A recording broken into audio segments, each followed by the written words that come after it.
Hello, everybody. Welcome to a new episode of the Dissenter. I'm your host, as always, Ricardo Lopes, and today I'm joined by Dr. Elijah Millgram.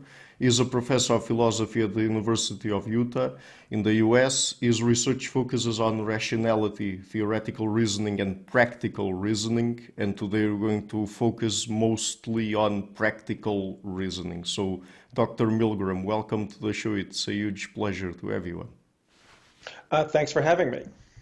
So let's start perhaps with an introductory question, let's say. So, what is practical reasoning? I guess that's maybe too fancy a phrase. It's just figuring out what to do. And the contrast is, I guess if you're thinking about reasoning, there's trying to figure out how the facts stand. And the fancy phrase for that is theoretical reasoning, which you shouldn't overread. It doesn't need fancy theories. It's just, right?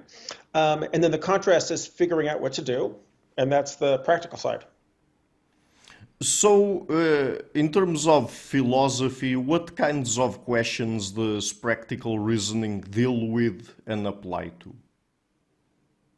Okay, so let me complicate my earlier Okay. answer. So you might think that the answer was going to be almost nothing to this last question, because it's practical reasoning is figuring out what to do, and so the answer, what it tells you, is always what to do. But actually, um, it's a really bad idea to arrive at choices and decisions without having prepared for them in advance. And the kind of preparations you build up ahead of time, you normally have to build up. You can think of it as evaluative capital. Before you know what options you'll be facing or exactly what considerations are in play in your choice. And so you figure out things like, well, you figure out priorities, what's more important than what. But you figure out standards that you're going to comply with as you're making your decision. And maybe more distant objectives that you're going to orient yourself towards. You might think of these as ideals. Um, uh, you make decisions about what your values are. And all of that is practical reasoning where it's a little bit indirect because the actual decision is deferred to later, but you're accumulating resources that you'll need. Mhm.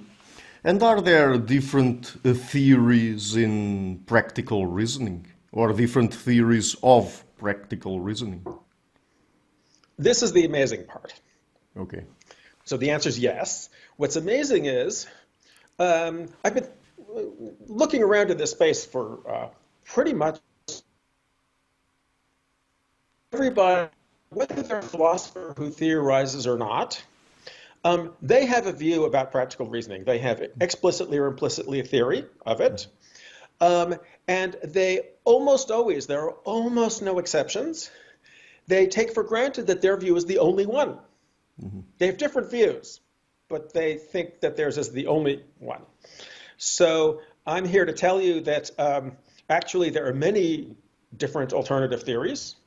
And I mean, you may have a view about how to do it, but there are people who've got other views.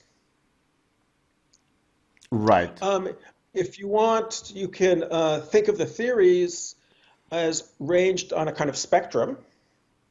That's not exactly right because there's qualitative stuff that doesn't fit on the more and less, but a spectrum from the most minimal to the most maximal. And if you want, I can give you a little pause and give you a sense of kind of what the positions look like. Yes, I mean, of if you course, think go ahead. the most minimal of these views will be the idea that there's practical reasoning is an illusion. There's really no such thing as reasoning about what to do. You're just pretending. Um, and I tend to think of that as a form of nihilism.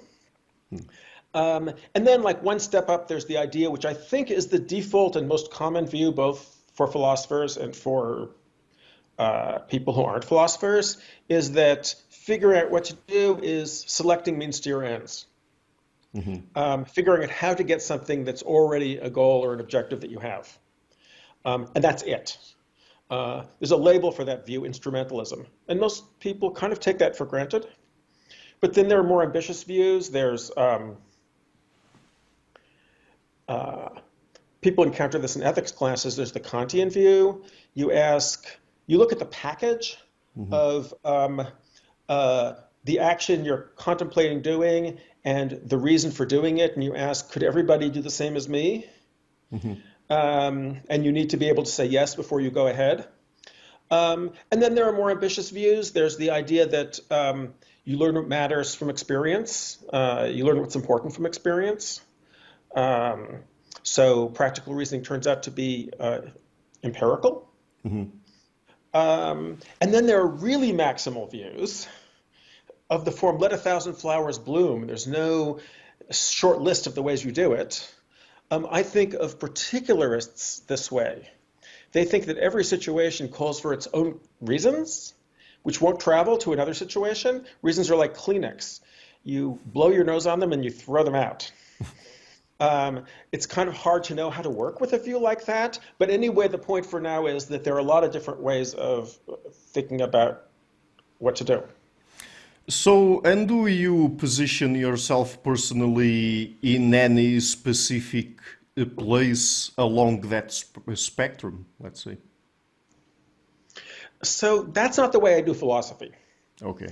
You see this a lot in philosophy. People will arrive at a position, often when they're in graduate school, when they're working on their dissertation, and they'll identify with that position.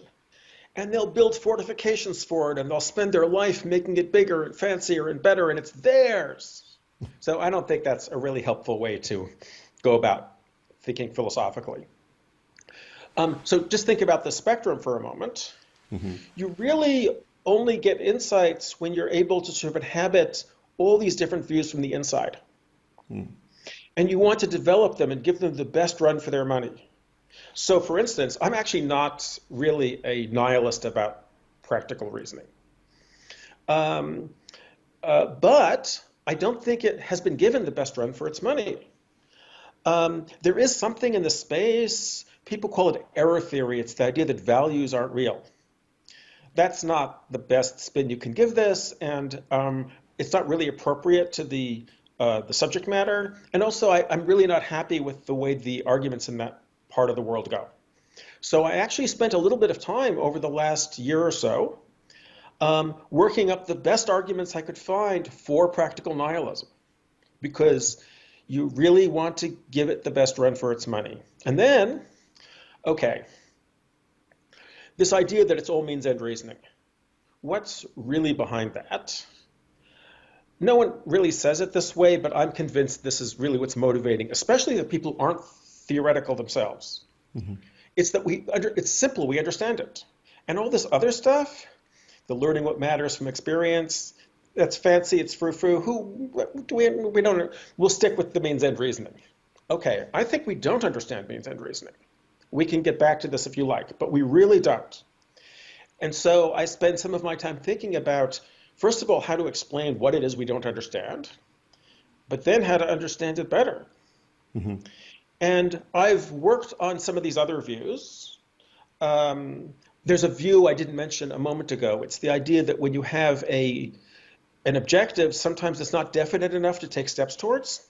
And so there's an early phase of your practical thinking where you make it more concrete or more specific. And actually the label that gets used here is specificationism. That's what these guys are. So I haven't worked on this topic myself, but I track these guys very closely, and I pay attention to how their view is developing. And then I have worked some on this idea that practical reasoning can be empirical, that you can observe what's working out and what's disappointing and generalize from that. And I watch the Kantians attentively. I watch the particularists attentively. And I have ideas about where to go next. I'll just flag what I think is most interesting right now with a word, defeasibility, and we can come back to it if you'd like. So, but tell us a little bit more about means ends. I mean, because at a certain point you said something along the lines of we not really understanding or not having a good understanding of means, ends. What do you mean by that?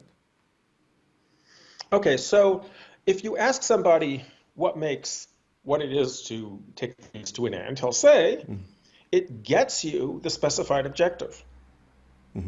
Okay, but now, well, I'll bracket this from two sides.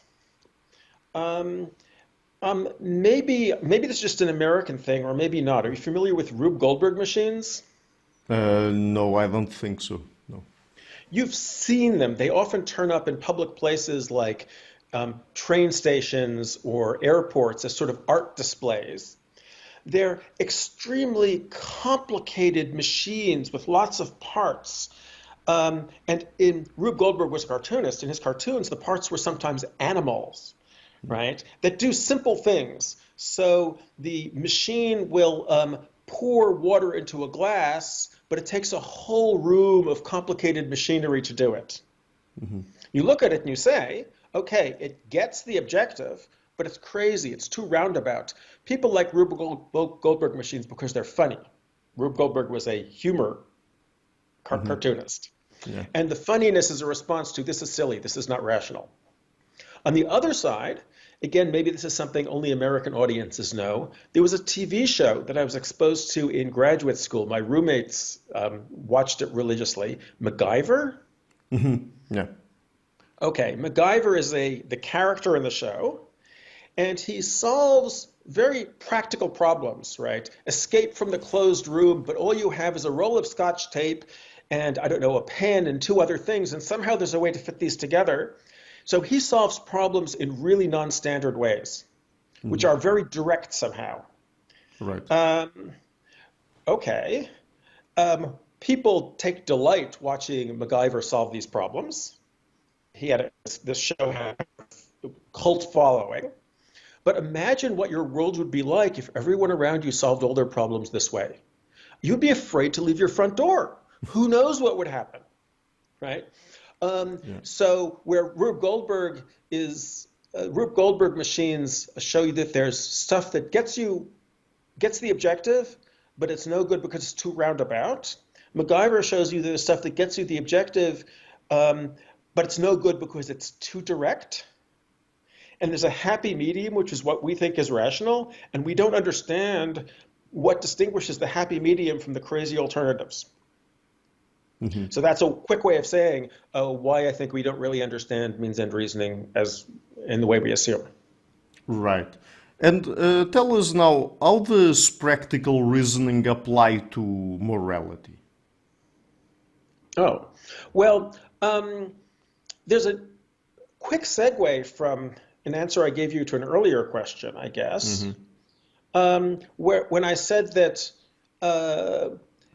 one of the primary modes of figuring out what to do is building up evaluative resources, which you're going to deploy in the moment.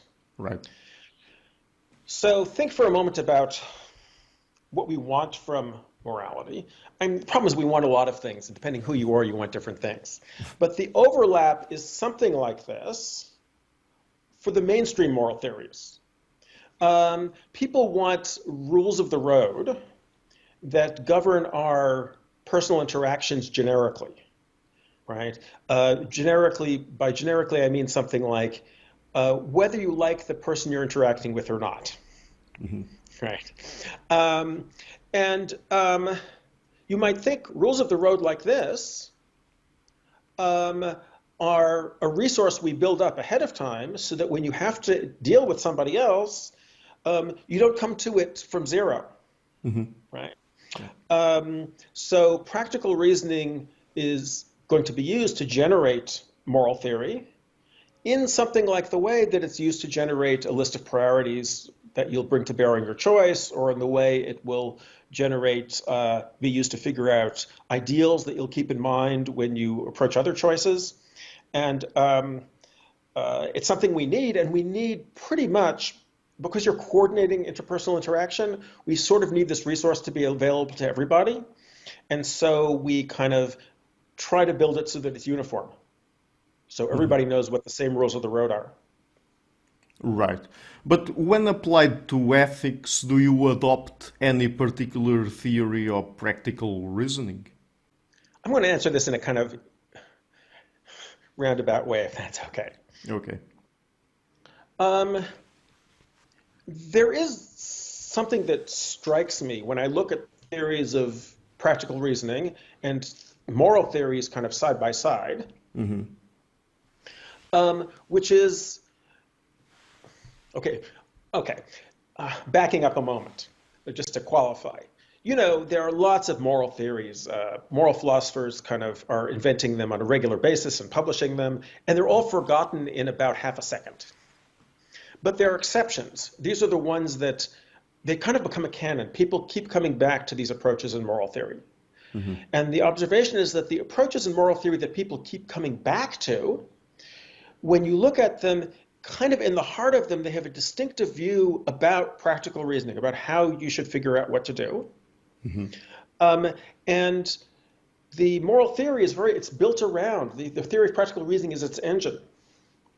Now, if you look at an available menu of theories of moral theories, that suggests, well, you know, you want to figure out which one's the right one. Moral philosophers can't agree. For 2,000 years, they can't agree.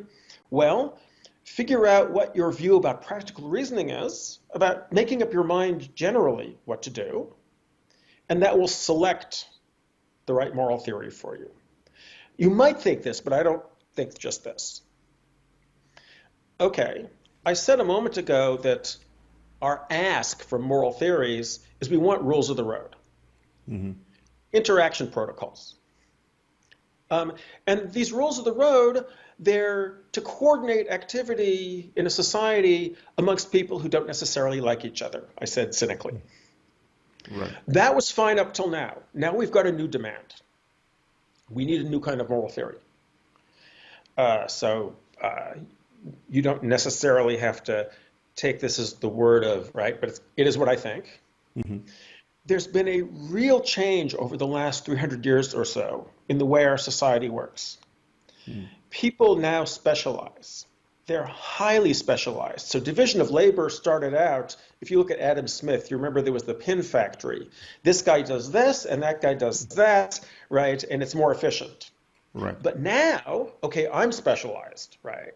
So I live at a university, so it's very visible to me, but this isn't just universities. It takes years to get on top of a specialization. And when you do it, it's not just that you learn a lot of facts that people who are outside your specialization don't know, but you don't just learn facts. You learn a vocabulary, a technical vocabulary, and sometimes it's not just a technical vocabulary, literally, you learn a lot of math, right? Or you learn music notation or whatever. And you don't just learn that, you learn standards that you internalize for kind of the way you do things. And you get a sense of sort of what's important and what your priorities are. And this is the weirdest part.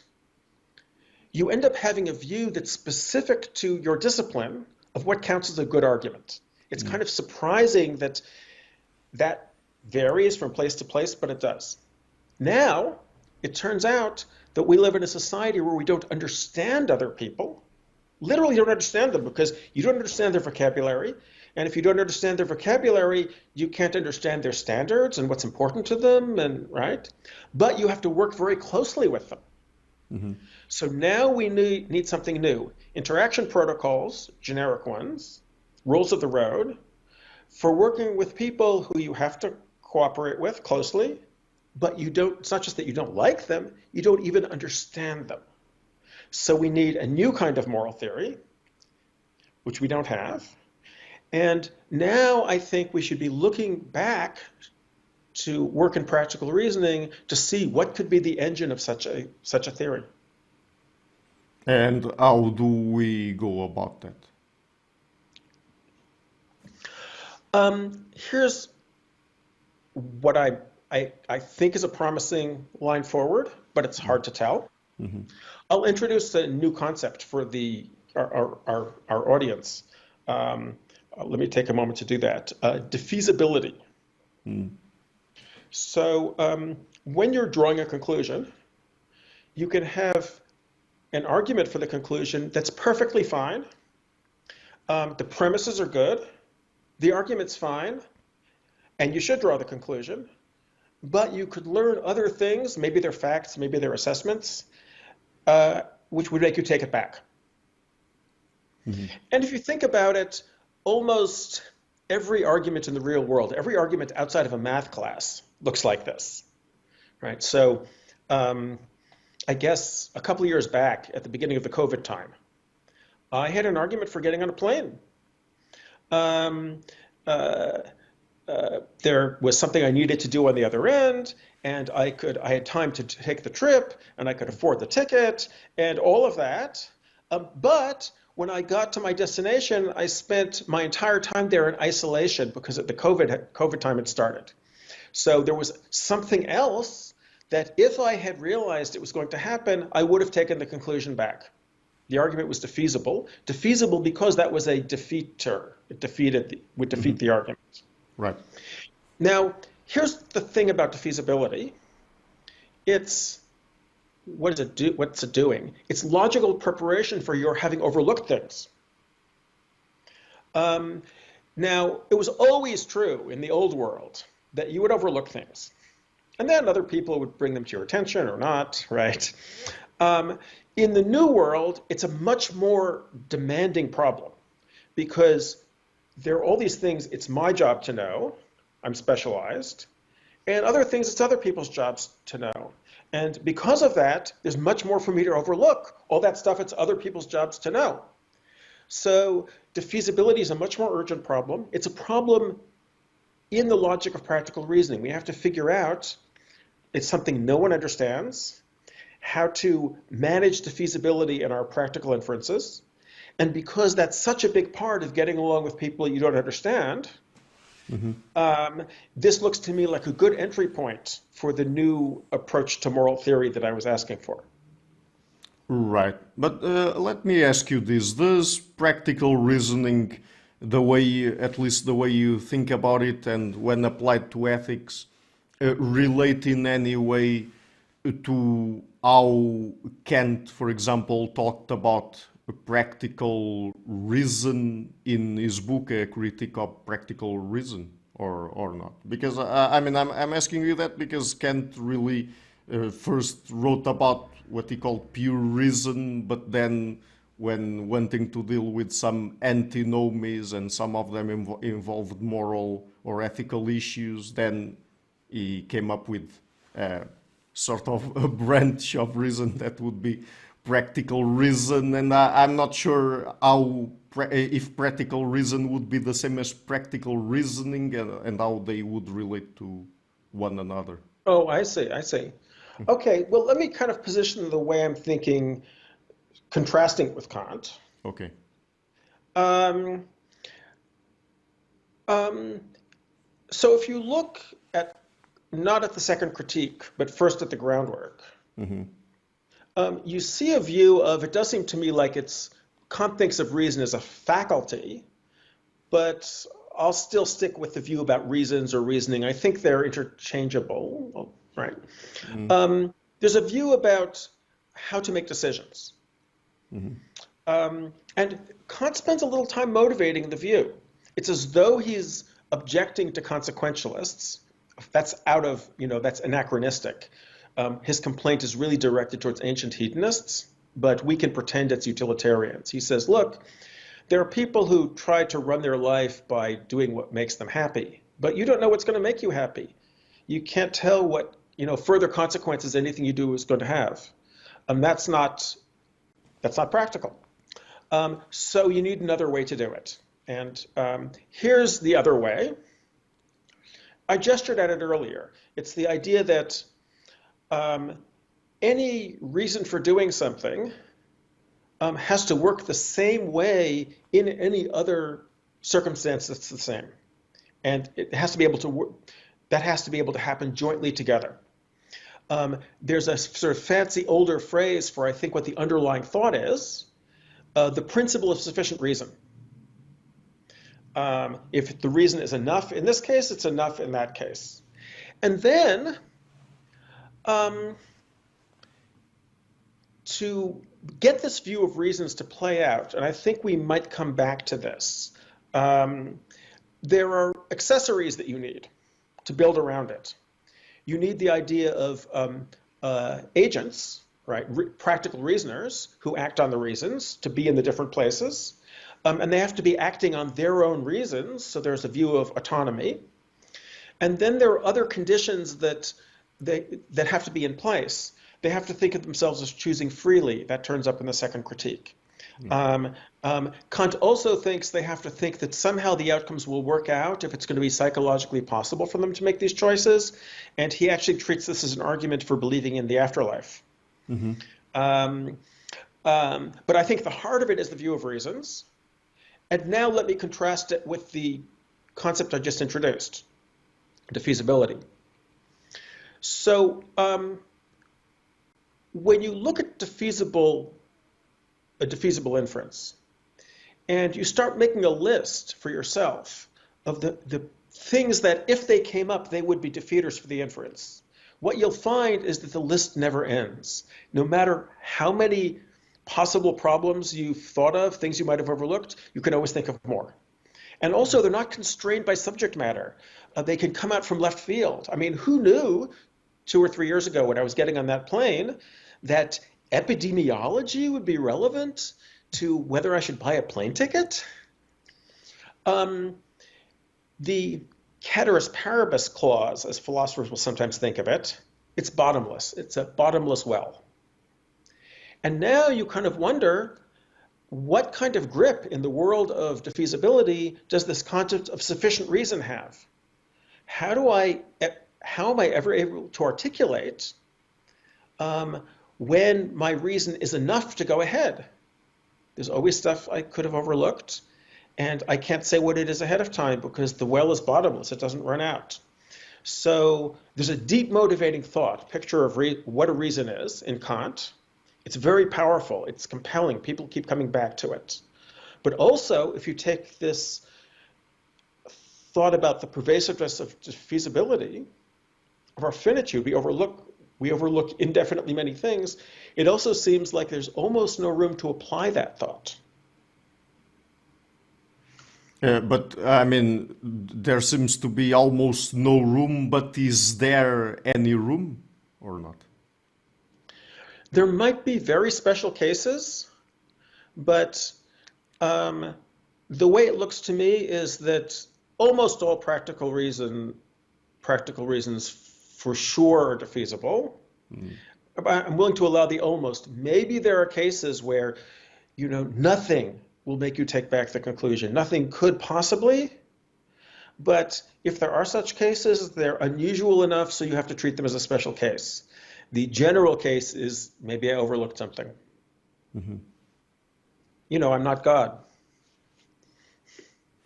Okay, but I mean, do we really need to have sufficient reasons? I mean, if we overlook something, is that a big issue? Well, there is something really interesting that drops out of this. Okay.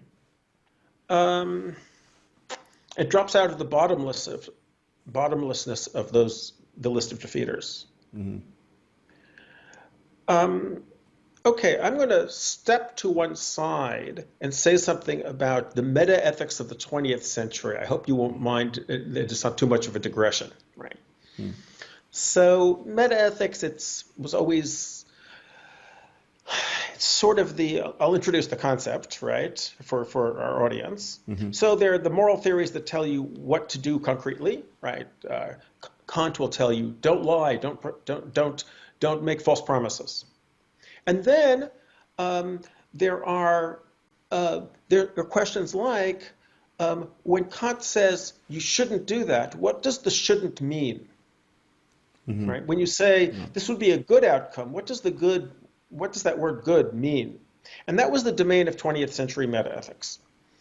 And there were two camps that pretty much dominated the 20th century. You could be what now gets called a moral realist. So you thought, if you say you should or shouldn't do it, that's a very special kind of fact. Or you could be what's now called a non-cognitivist. It comes from inside somehow. The should is an expression of your emotions or your commitments or other attitudes, something. So it's out there or it's in here.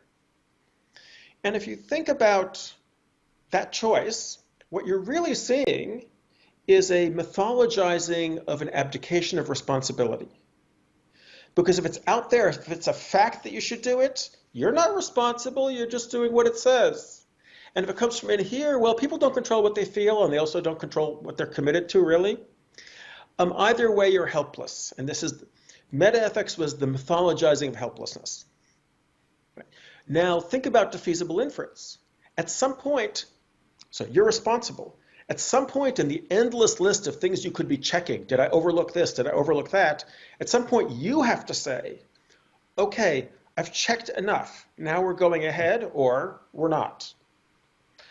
When you're thinking about defeasibility, your responsibility comes to the forefront. You can't have a metaethics of abdication. Mm-hmm.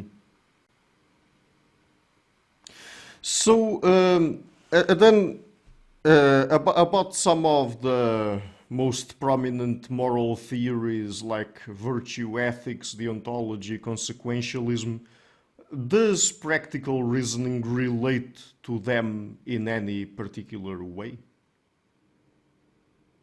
So yeah, so going back to a thought I introduced in passing, Mm-hmm. it does seem to me that when you look at these approaches, these canonical approaches, at the heart of each one, you find a view about practical reasoning. I'll page through them a little bit. Well, first, they're very different. These approaches to moral theory, they have very different driving questions, Mm-hmm. right? So consequentialism is all about you rank the outcomes, and then you select the action or the rule, whatever it's going to be, that's going to get you the best outcome. So it's all about results, all about outcomes. Mm-hmm. The Kantian view, which sometimes gets called deontology, and it's kind of some of its descendants, as I was kind of saying, it's about what's the, what counts as a sufficient reason. It's kind of located here in the quality of the reason. And the Aristotelian virtue ethics, that approach, it's a completely different question. It's about what should I be like? What kind of person should I be? Now, when you look at the when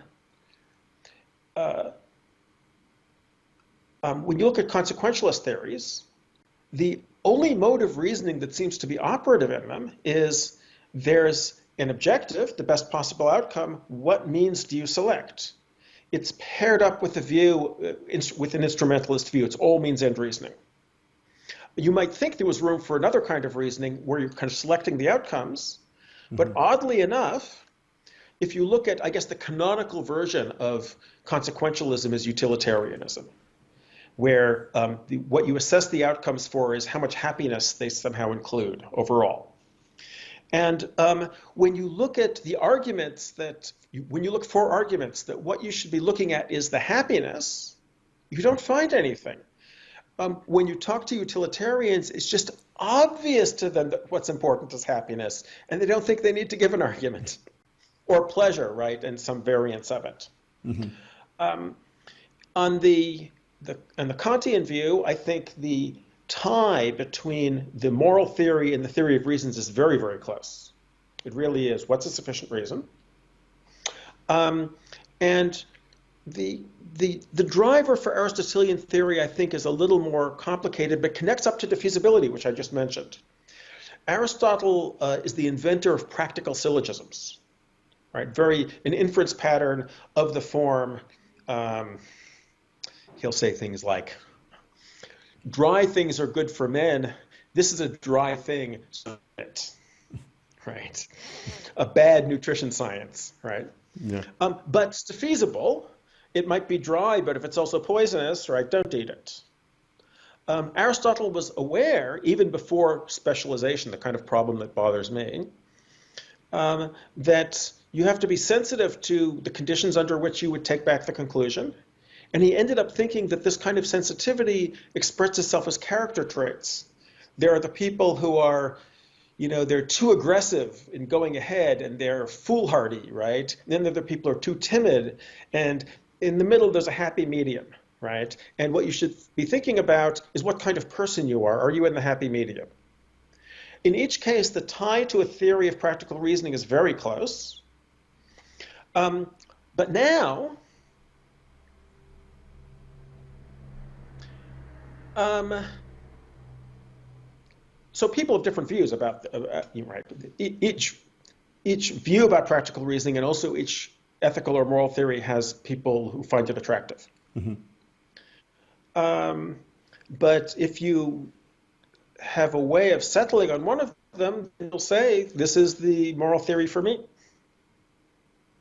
Yeah, but I mean, I mean, from a philosophical perspective, is there any way of settling those more basic questions? Like, for example, someone just says or claims that happiness is the only thing that really matters. I mean, how can we decide if it's happiness, if it's something else, and the kinds of questions we should really pay the most attention to in ethics? Is there any particular more objective way of doing it, or is just a matter of, at the end of the day, it's just a matter of taste or preference? So I certainly hope not. You just expressed very much the view of both the instrumentalist account of practical reasoning. Mm-hmm. Once it's no longer means and reasons, it's just a matter of taste. How do you settle, right? Yeah. People have different goals. And also a utilitarian point of view, right? You can't argue for happiness, but here it is, right? How do you assess it? So I actually think I'll give you two ways of looking at it. One is the assessment of the end, and then there's another way of assessing moral theories as they're built out from these underlying theories. Okay.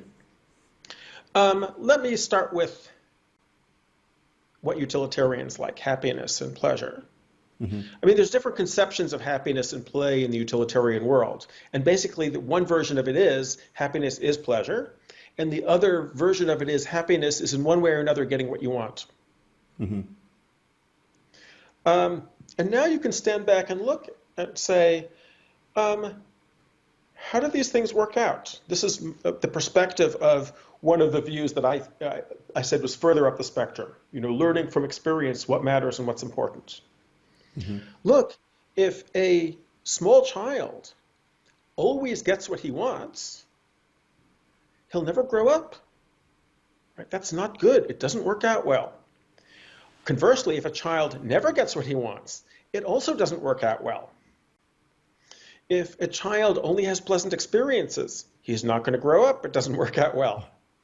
If he never has pleasant experiences, he's not going to grow up and it doesn't work out well. And I don't think it's just the children, it's true of the adults too. When you look at the place of happiness and of pleasure in real human life, it turns out to be something that has to be modulated because it has a location and a function. I actually think something like this about pleasure. Pleasure lets you know not exactly how well you're doing. It's a signal to you. It doesn't let you know exactly how well you're doing. It lets you know if things have been getting better or worse. Right? So if you get great news, that's a really enjoyable moment and you're very happy about that. But then your great news settles into the background and life goes on, right? The feeling fades out. And if you get terrible news, it's awful briefly, and then life goes on, right? If you get stuck on that moment of the great news or the bad news, something's gone wrong, right? Mm-hmm. And what you want is to pay attention to the signal. You ask, it's pleasant. Okay, what is it telling me? What am I learning? This feels terrible. Okay, I should pay attention. What am I learning from this? That's different from treating it as a goal, which is obviously the right thing to be pursuing. It's more like a speedometer. Treat it as part of, something on your dashboard, right? When you're driving through your life. That's one perspective. Here's another way to kind of discriminate, see how these theories are doing. Mm-hmm.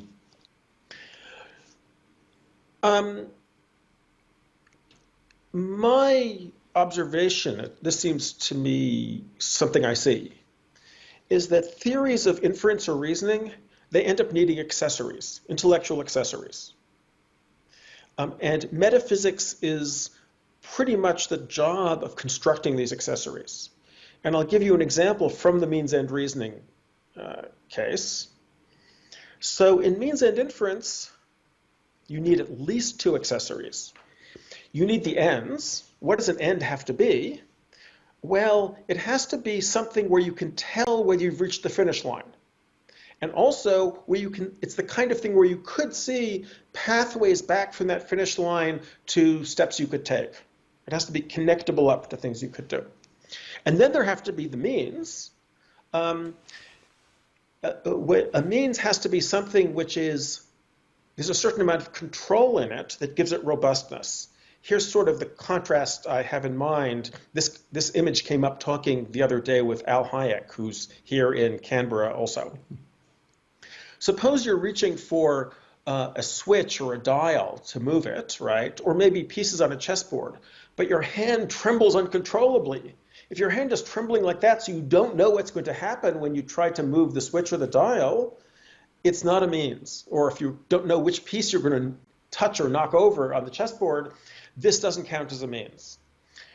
There has to be enough chunking so that you know more or less what comes of your trying to do it. Now, consequentialism is the moral theory that's built around the means-end picture of inference. And something like 20 years ago or so, some guy in England, I want to say Sheffield, but don't hold me to that, you'd have to check, right? Published a paper that it was an observation. He pointed something out that in a way everybody had always known, but he kind of did it in a pointed way and made philosophers pay attention. The guy is Jimmy Lenman. He said, look, consequentialists say you want to assess the outcomes and then make choices on that basis. What's the in-principle horizon of assessment? When should you be doing these assessments out to? Well, the end of time, right? Can you do that? No. Here's what's gone wrong from my point of view. Every inference pattern requires accessories. I just pointed out the two accessories that are the entry ticket for means-end reasoning, the means and the ends. In consequentialist theory, you don't have that. Somehow, they got to the moral theory without the accessories. So Lenman's point is that you don't have ends, that is a finish line that you can assess and connect back. And you also don't have means where when you take the step, you know what its effects are going to be out to at end. So here we have a reason to discard a moral theory, not because, not because we've argued that the theory of practical reasoning is wrong. We haven't done that yet, right? Mm-hmm. But because it wasn't built out from the theory of practical reasoning correctly, it skipped the accessories which it needs. And I also gave you another argument against one version of the theory that you really do need to assess. You really do need an argument for the standard of assessment, and the one that people treat as most obvious, happiness or pleasure. That's not very plausible. Mm-hmm. So, not taste, arguments.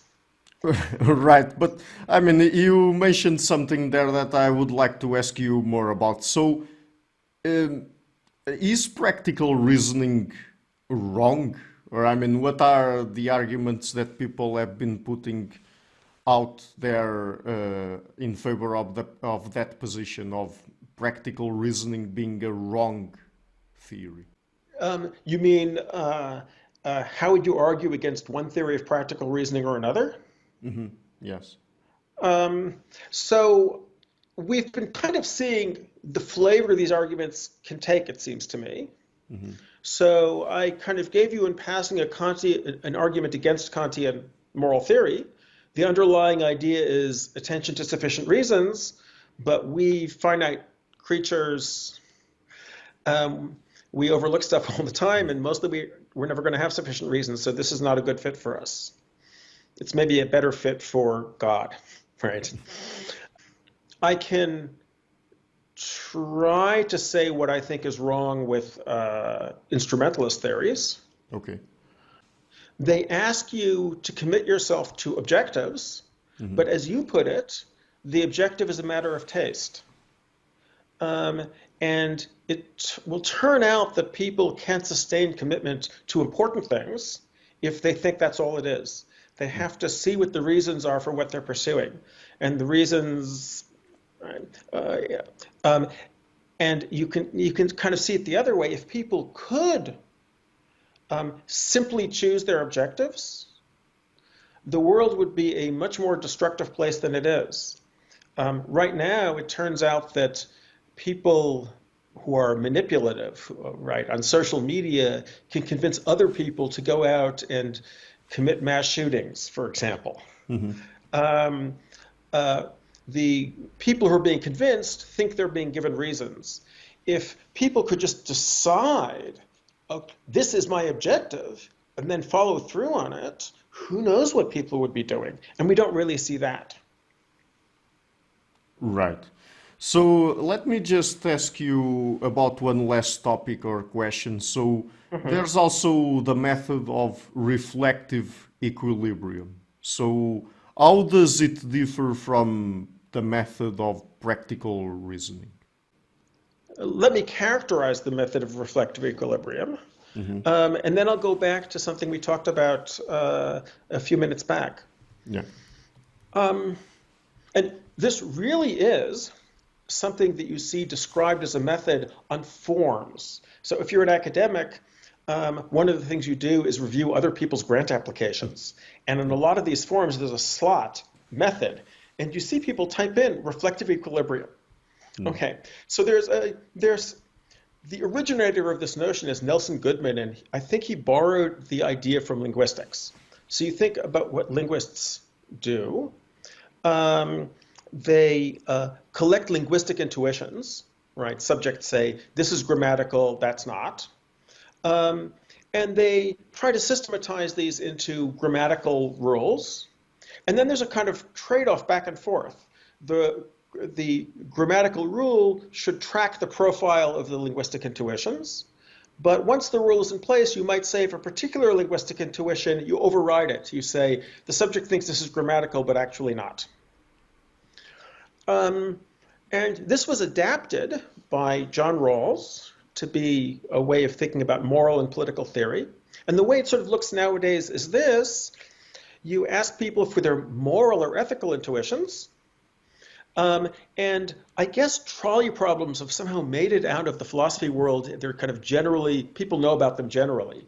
Yeah. They'll sort of have this flavor. You describe people about to be run over by a trolley. There's 5 people on one track and 1 person on the other track. And should you move the train? And people have a view. And now the idea is you're supposed to contour the moral principle or the moral theory to match the intuitions.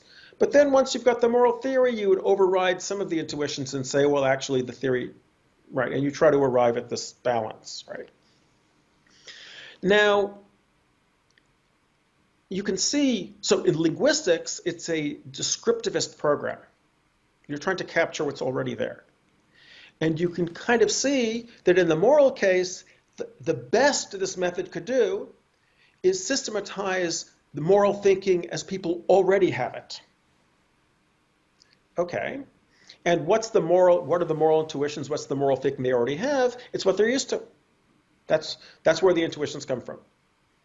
But now, remember a few steps back, I said, look, we need a new kind of moral theory. The demand is no longer for rules of the road for getting along with people who you maybe don't like. The much more challenging demand is for rules of the road that allow you to cooperate closely with people who you not only don't like, maybe, but also, more importantly, don't understand. That's a new moral theory, which we don't have. And the method of reflective equilibrium is not going to give you something you don't already have. It's inappropriate for the new demand and the new challenge. So we need another way to think about it. And the best path forward, it does seem to me, is to look at what will turn out to be the engine of the new theory In all the other strong moral theories, there's a view about practical rationality at the center. And the place to look, it does seem to me we need an account, a philosophical account of the logic of defeasibility, so that we know how to manage this fact that in a world of specialists, you're overlooking stuff all the time. Understanding how to cope with that is the entry point, it seems to me. Okay, so just one last question then. Do you have any solution for how we should deal with that issue of defeasibility then? I do have, it's work in progress. Okay. But I do have a thought about it. And it involves taking back a little bit of what I was saying about rules of the road and interaction protocols. If you try to imagine, I mean, this is the way it sometimes looks in Aristotle, the ability to see to the bottom of an endless list of possible problems, things you might have overlooked, defeaters. That's magic, right? It's a superpower. Nobody could have the superpower. And if you go into this thinking that what you're trying to do is to characterize the superpower, that's not going to work. The problem is that we're finite creatures. That's why we overlook things. So we shouldn't be looking for superpowers. What we're really after is changes to institutional structure that's going to pick up a lot of the slack. Not all of it, but a lot of it. And in particular, you know, sometimes you interact with institutions or practices or technologies where it's easier to anticipate what might go wrong. Often they've been around for a while, right? You're more familiar with them, but also the reason they've been around is that people were good at anticipating what might go wrong. There's a selection effect. There are new technologies and practices. The internet, right? Networked computing, where it's clear that people are really bad at anticipating what might go wrong. And it's the way I was talking made it sound like what I was after was a logic that would tell you what might go wrong. But actually, a lot of the slack is going to have to be picked up by changing the way network computing works so that when you interact with it, you're better at anticipating what might go wrong. Social structure is going to have to, an institutional structure is going to have to pick up do a lot of the work. Okay, great. So, Dr. Millgram, just before we go, would you like to tell people where they can find you and your work on the internet? After kind of saying what I just said about the internet, that sounds terrible.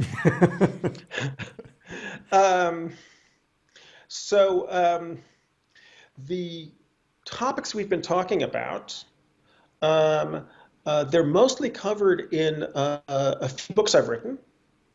There's an older book called Practical Induction about this idea that you learn what matters from experience.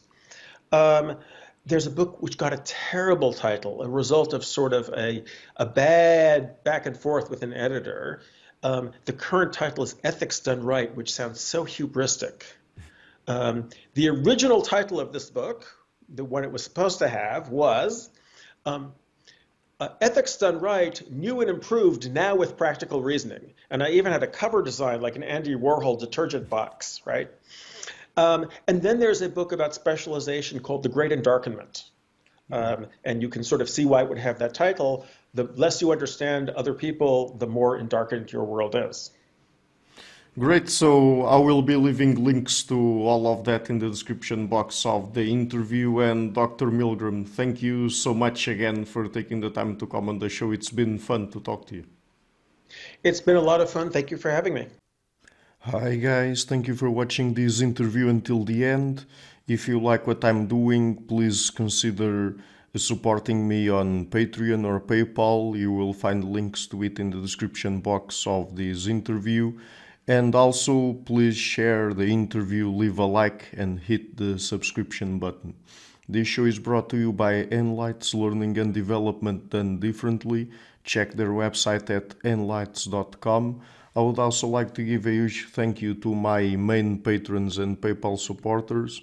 Per Olga Larsen, Jerry Muller, Ernst Fredrik Sunda, Bernardo Seixas, Olaf Alex, Jonathan Visser, Adam Castle, Matthew Whittingbird, Arnold Wolf, Tim Hollis, Henrik Alenius, John Connors, Philip Force Connolly, Robert Windager, Rui Inácio, Zup, Marco Neves, Colin Holbrook, Simon Columbus, Phil Kavanagh, Michael Stormir, Samuel Andreev, Francis Ford, Tiago Nunes, Alexander Dunbauer, Fergal Cusson, Hal Herzog, Nuno Machado, Jonathan Librant, João Linhares, Stanton T, Samuel Correia, Eric Hines, Mark Smith, João Eira, Tom Hummel, Sardas France, David Sloan Wilson, Yacila Dez Araújo, Romain Roach, Diego Londonho Correia, Yannick Punter, Adana Rusmani, Charlotte Bliss, Nicole Barbaro, Adam Hunt, Pablo Ostazewski, Nelek Bach, Guy Madison, Gary G. Hellman, Saima Afzal, Adrian Yegi, Nick Golden, Paulo Tolentino, João Barbosa, Julian Price, Edward Hall, Edin Bronner, Douglas Fry, Franca Bortolotti, Gabriel Panos Cortez, Ursula Litska, Scott, Zachary Fish, Tim Duffy, Sonny Smith, John Wiseman, Morton Eichland, Dr. Bird, Daniel Friedman, William Buckner, Mau Maria, Paulo Jorge Arnaud, Luke Gloaki, Georgios Theophanos, Chris Williamson, Peter Wolozin, David Williams, Ruth Towell, Diogo Costa, Anton Erickson, Charles Murray, Alex Shaw, Amari Martinez, Coralie Chevalier, Pedro Bonilla, Ziegler, Bangalore Atheists, Larry D. Lee Jr., Old Herringbone, Sterry, Michael Bailey, Dan Sperber, Robert Grassis, Tom Roth, DR PMD, Igor N., Jeff McMahon, Jake Zoll, Barnabas Radix, Mark Campbell, Richard Bowen, Thomas Dobner, Luke Neeson, and Chris Story. A special thanks to my producers Isa Webb, Jim Frank, Lucas Stafiniak, Tom Vanagdam, Bernard Ugni, Curtis Dixon, Benedict Mueller, Vega Guidi, Thomas Trumbull, Catherine and Patrick Tobin, John Carlo Montenegro, Robert Lewis, and Al Nick Ortiz, and to my executive producers Matthew Lavender, Sergio Codrean, and Bogdan Kanivets. Thank you for all.